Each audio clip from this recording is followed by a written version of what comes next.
এবারে রাশের কার্নিভালটা আমার কাছে তো ভীষণ ভীষণ সুন্দর গেছে। আমরা এবার এত ভালো করে ঘুরতে পেরেছি যেটা বলার ভাষা নেই। হ্যাঁ, সেদিনটা আমাদের একটুখানি কম ঝগড়া হয়েছিল, তবে ভীষণ মজা হয়েছিল।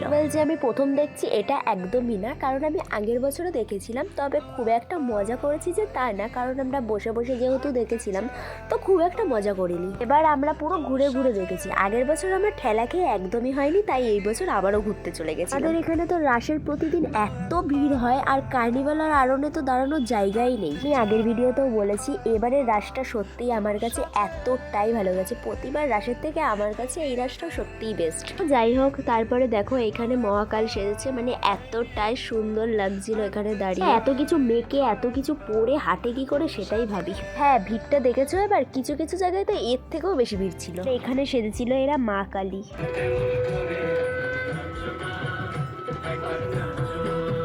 এখানে তো আমরা দাঁড়িয়েছিলাম, তবে এত লাইটের মধ্যে তো আমরা তাকাতে পারছি না। গাইস, আমাদের তো এবার বাড়ি যাওয়ার সময় চলে এসেছে। কবে যে আমরা সারা রাত ধরে ঠাকুর দেখবো সেটা তো আমাদের জানা নেই। যেদিন জানবো সেদিন তোমাদের বলবো অবশ্যই। তো আজকের মতো বাই।